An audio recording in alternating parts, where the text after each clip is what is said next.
Welcome to the Truman Charities podcast. This is Jamie Truman, your host. This podcast is for philanthropists that are actively looking to expand their donor portfolio. The founders and I will be having in-depth conversations about their organization. At the conclusion of each episode, you will be able to make an educated decision on if this organization resonates with you. Welcome to another episode of the Truman Charities podcast. Today, I have a very special guest, the one who started Truman Charities 13 years ago, my husband, Jerry Truman. Hey, Jer, how are you? Great. How are you doing, Jamie? Good. It's weird to have you on since we are married, but I thought it was really important because what happens is during a lot of our events, what I've noticed is people have come up and they want to know why Truman Charities started, what exactly is Truman Charities, and why are you so passionate about it? And we don't have the time to kind of explain it because we're so busy during our event. So I thought this would be a great platform to kind of share everything about Truman Charities, why you started it, what's it about, and kind of where you see it going. Yeah, looking forward to it. Yeah. So I think the first things first is, what is Truman Charities? So Truman Charities is a group of folks that have a passion for the community and caring for others. And it's evolved over the last 13 years to a lot of different things, but now it's at the point where there's a good core group of board members and we throw charity events for different charities and all the money goes to that charity that we choose, probably 4 to maybe 5 times a year. And then also a caveat to that is the podcasts that come out every 2 weeks that you're doing such a great job with different charities. Thank you. Yeah, I want to point out that we are 100% volunteer based and 100% of all the money that we make goes directly to the charity that we're hosting the event for. So 13 years ago, how did this come about? When did you think, oh, I should start a charity organization? Well, it was more of an idea that the way I grew up, fortunately, was I had parents that always wanted to help. And they also like to have parties. So they were always doing stuff to help people, whatever it was, whether it was church related or team related or anybody in need. They were always there to help. And they would always have great parties on the side. So I think I grew up around that, just thought it was normal to help people and to have parties. So when Zach was about 6, that was the age that my dad had lost his father to leukemia. When my dad turned on my dad's 6th birthday, his dad passed away. And so leukemia was always something, a charity that Leukemia Lymphoma Society was always a charity that I wanted to help. And we'd done that monetarily before and had done it with some time and effort, but I really thought it would make sense to have a party and just raise money for a Light the Night Walk for Katrine Shorb and her crew and Skip and their kids. And we did it. We just had a party at our house. And fortunately, I had some good friends that could cook and another one that could bartend. And it was just a pass the hat type of thing. And I think we raised, maybe $8,000 or something for that charity. So I was like, maybe there's something to this. At first it was just kind of like an idea. And then when you saw how people responded to it, it just kind of gained its own momentum. It was pretty powerful. And it served the purpose. It was to make awareness for the Leukemia Lymphoma Society, to get some good people together and to have a good time and raise some money. Now, I want to go back into the first event and go a little bit more into it. So how it's evolved from that event to now, we're almost up to $1.5 million that we've raised for several different charities. But it's so funny because we've been together 10 years and I've literally never asked you this question. But how does your dad feel about Truman Charities and why it was created? Because it was created in honor to your grandfather and his father. Great question. My dad's a guy of a few words. He's a lot of action and less words, but proud. I would say him and my mom are proud of the family aspect of it and the friends. And they're close friends with a lot of people that have ended up supporting Truman Charities and all their endeavors over the last 13 years. And it's just cool. I mean, I think you'd have to ask him, really. I mean, I think, again, not being a guy that would get into a deep conversation with you about it, but I think he finds it a way to honor his father and also honor his family. Now, I don't know, and you'll have to tell me this because this is, like a year or two, I believe, before I met you. So you ran for Man of the Year for LLS. Now, was that before Truman Charities started, or was that kind of during the concept of it? And did you run for Man of the Year for your grandfather? Yeah, actually, so that came out of having a couple of charity parties. And, the Cumulative Fund Society is very good about finding people that this kind of fits their bailiwick, that are people that are personable, they have good connections in the community, and they're willing and they're passionate about the cause. So it kind of clicked all the buttons for them. Of course, I told Beth Gorman no. And then I told Beth Gorman yes, who was the runner, ran the society at the time. Now it's Rita. But that opened my eyes to a lot of different things and a lot of different things that people were doing to help others. And I think it reignited, or not even reignited, it just kind of kept the flame of Truman Charities evolving. We were able to raise, I think, like $140,000 in like 10 or 11 weeks. And that was a group effort. It's always a group effort with all the folks that are involved in Truman Charities. And that's one thing that I'm pretty proud of, is that it's not just me, it's not just you, it's everybody involved. And, and that's what makes it go, because it's hard to do this on your own for sure. And you got to have people that are passionate about those items and those, causes, and just wanting to help people, just generally having that passion down deep in your heart, that when you have the opportunity to do something, you do it. And that's kind of what Truman Charities is based on. So I want to kind of reiterate. So people that are listening, some may not know about Man of the Year. So I want to reiterate, you raised $140,000, which is huge, in about 10 to 11 weeks. Now, what is the duration of the time to raise money for this? 10 weeks. Like you guys do. Yeah, I think it might be a little longer now, but it's basically, I think it was like, and I might be wrong because it's been a while, May to like the early June. I'm sorry, April to early June, something like that. And it's just, it's a campaign basically to raise money. So, and at the time that came in second place out of the guys. There's a guy that raised more than that. So it was pretty cool. I mean, all the people that were part of it, you end up raising over $1 million with this group of people that were just inspired to, through tragedy, no other way to say it, through somebody's tragedy, theirs or their families or their friends, to move the needle. And these folks are passionate about it. And the Cumulative Fund Society makes it fun to do it. So it all kind of clicked in the same way that I'd envisioned Truman Charities, is that we're here to help people, but it's got to be fun. It's got to be something that people want to be a part of, not just to help people, but to put a smile on their face, and not just from the helping perspective, but to meet people with a common goal of helping people in a very relaxed, fun atmosphere. I'm not sure it can be any better than that. All right. So let's talk about this first event. Now, you were raising money for Light the Night Walk, correct? Correct. Okay. So tell me about it. So like I said, it's about as low key as you can get. It was just come in, there's a bucket there or a hat, I think we had, and you just drop cash, drop check off, give whatever you want, plenty of food, plenty of music, bartender. And it was, and my friend's vineyard, Howard O'Brien had his wine, I believe, at the first event too, and was doing a wine tasting. So it's pretty miraculous that it started that way, and raising $8,000. And the last event I think we just did, we had at Tommy Joe's, and I think we raised 40. I'm not sure the exact number, but somewhere around there, maybe a little more for someone else. So it's pretty wild. It's been a wild ride.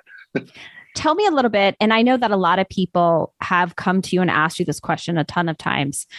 So how have you made the events more efficient?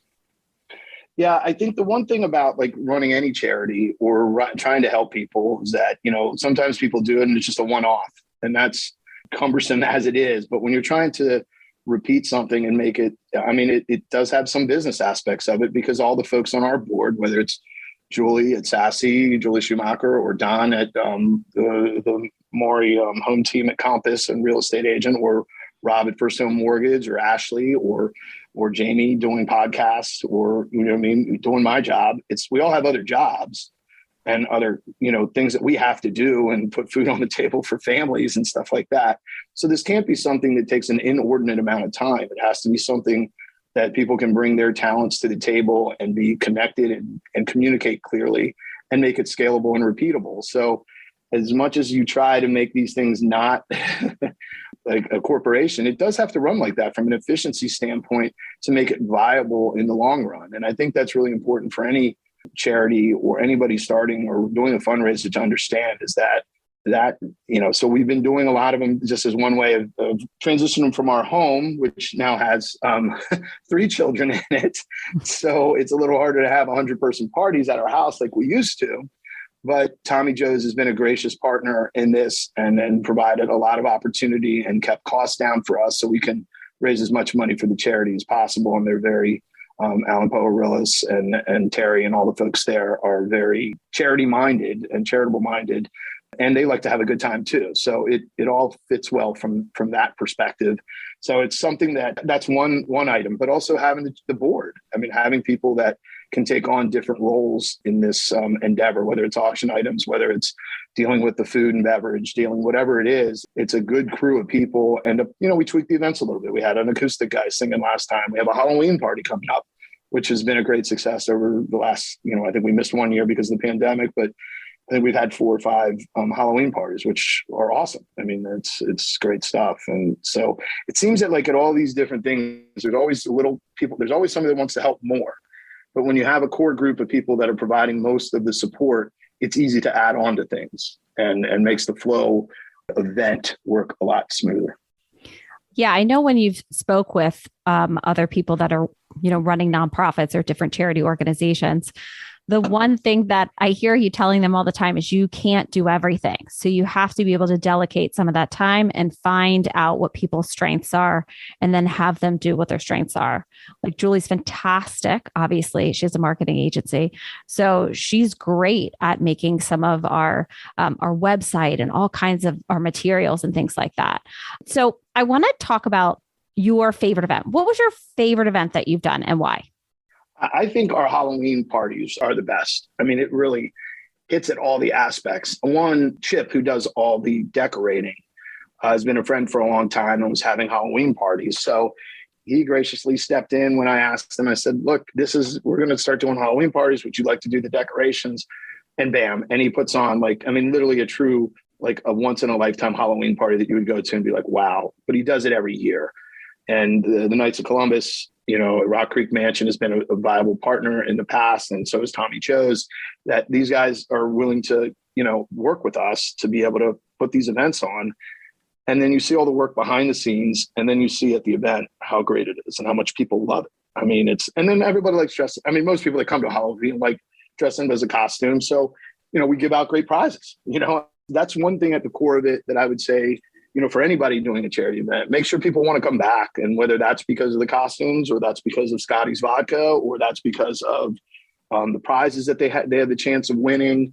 But I always feel like there's got to be an add-on to just wanting to help a charity because everybody's asking for help. There's so much need out there. And there's a lot of people that step up to the plate, especially in this community that do that.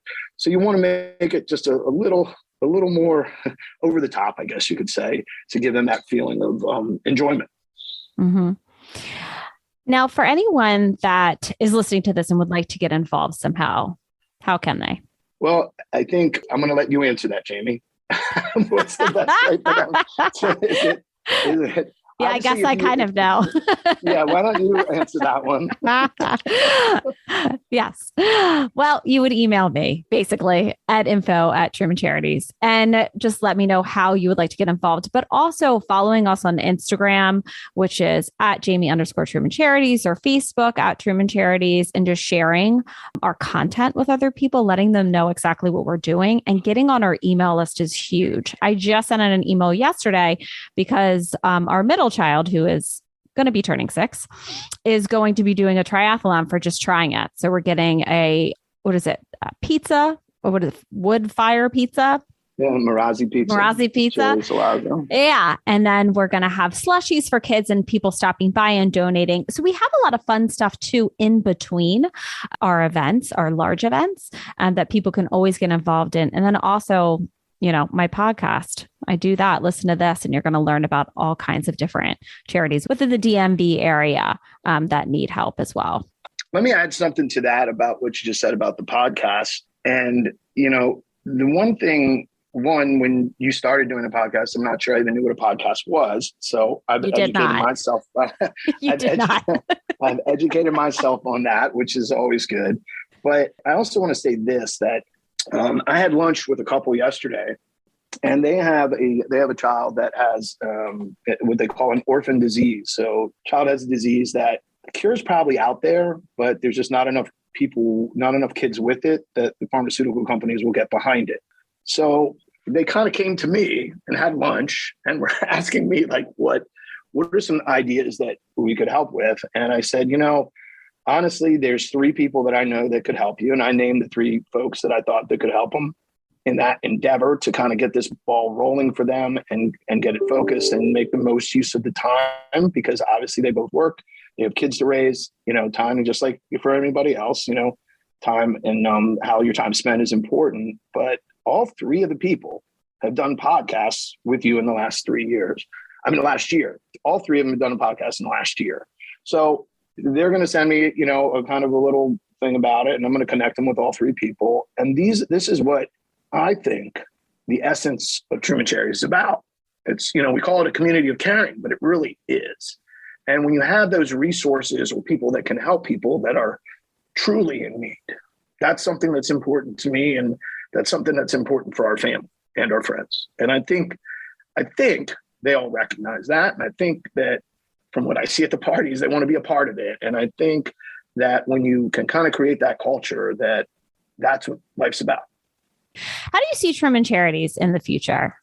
Well, I think this podcast has kind of taken us to the future. It's been able to help us reach, just like I said, reach a lot more people. Don't get me wrong. I'm all for a party and having a good time and raising money for charity. And that's great that we're able to do that 4 times a year, but there's only so many parties you can have, right? And there's only so many times you can do it per year.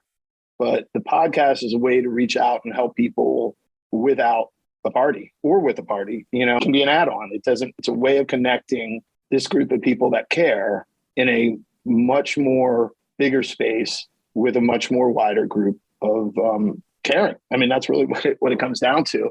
And I think, in the next 10 years, what I hope that it would evolve into is people that are involved, their kids are involved, and our kids are involved. And it's something that can continue, evolving. The one cool thing that there's a lot of cool things that I've seen over the last 13 years, but the fact is that some of the folks that started Truman Charities with me have started their own charity, which is great. That's the whole point. Or some people that have helped, been great supporters, are on the board of other charities that we've participated in, or they're out volunteering for these other charities, whether it's So What Else or Kind, or, any of these charities that are out there that have need.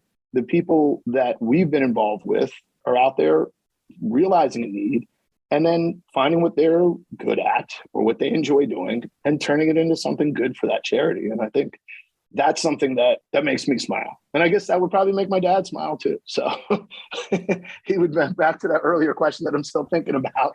What does my dad think? And my mom, I think they enjoy that too.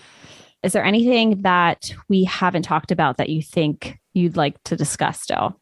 I think that conversation that I just mentioned that I had with the couple at lunch yesterday, I think that's important. Like, if you need help or you're looking for some questions or you're running into some brick walls and trying to help people, we're a conduit to help. So if you're looking for it and you want to help, email Jamie, info@trumancharities.com. We're here to find a way for you to help. And like I said, whether it's with the charity directly that we might be involved with, or helping Truman Charities at an event, or donating, whatever it is, time, effort, energy, money, whatever, we're here to help. Well, thank you so much, Jerry. I know you're so busy. So thanks for coming on and explaining it, because honestly, there's so many people that have asked these questions and, we haven't had, the time to sit down and explain this. So this is I thought it'd be the perfect platform for people to be able to listen, to know a little bit more in depth about your background and exactly why you're so passionate about it. And now about, how it's evolved. And we have a wonderful amount of board members. And if people love this podcast, because I love it and I've spent a lot of time on it, please make sure to subscribe and rate and review, because that is how more people learn about our organization and about all of the charities that we're we are featuring on our podcast. So thank you so much. Well, thank you, Jamie, for having me on, and thank you for moving the needle for not just our family, but for Truman Charities. All right. Bye, Jer. See you. Love you. Love you. If you would like to learn more about our organization, please follow us on Facebook at Truman Charities or Instagram at Jamie_Truman Charities, or check out our website, trumancharities.com. I hope you enjoyed listening and hearing stories of selflessness and caring. Thank you so much, and I will see you next time.